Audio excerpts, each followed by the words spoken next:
যুক্তরাষ্ট্রে জন্মসূত্রে নাগরিকত্ব নিয়ে আবারও বড় আইনি লড়াই শুরু হয়েছে। দেশটির সর্বোচ্চ আদালত ইউএস সুপ্রিম কোর্ট শুনানি করেছে যে প্রেসিডেন্ট ডোনাল্ড ট্রাম্প আদৌ অধিকার সীমিত করতে পারেন কিনা।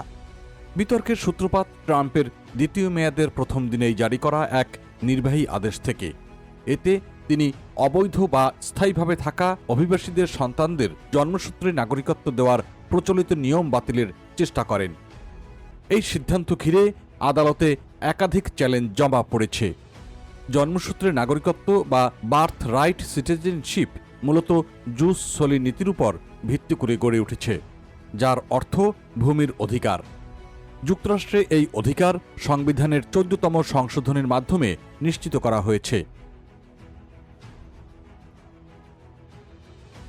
গৃহযুদ্ধের পর এই সংশোধনী আনা হয়, যাতে সাবেক দাসরাও নাগরিকত্ব পেতে পারেন। এই আইনের ভাষ্য অনুযায়ী যুক্তরাষ্ট্রে জন্মগ্রহণকারী প্রায় সবাই নাগরিক হিসেবে গণ্য হবেন।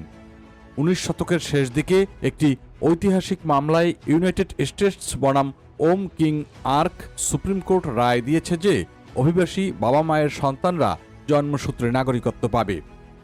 বর্তমানে কিছু সীমিত ব্যতিক্রম ছাড়া এই নীতি কার্যকর রয়েছে, যেমন বিদেশি কূটনীতিকদের সন্তানরা এই সুবিধা পাবেন না।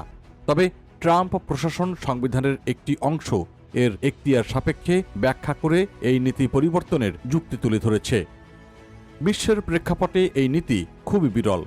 মাত্র কয়েক ডজন দেশ, প্রধানত আমেরিকা মহাদেশ, জন্মসূত্রে নাগরিকত্ব দেয়।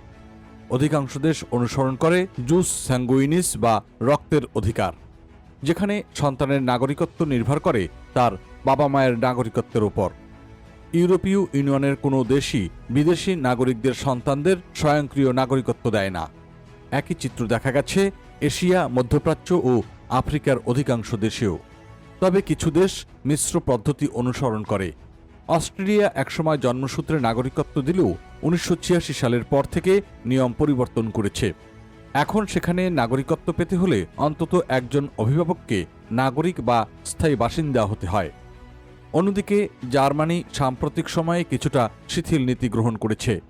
২০২৪ সালের পর থেকে সেখানে জন্ম নেওয়া শিশু নাগরিকত্ব পেতে পারে যদি তার বাবা মায়ের কেউ দীর্ঘদিন ধরে বৈধভাবে সেখানে বসবাস করে। বিশ্লেষকরা বলছেন, এসব পরিবর্তনের পেছনে সামাজিক ও অর্থনৈতিক কারণ রয়েছে। বিশেষ করে অভিবাসী পরিবারের শিশুদের শিক্ষা ও একীভূত হওয়ার সুযোগ বাড়াতে অনেক দেশ নাগরিকত্ব নীতি সংশোধন করেছে।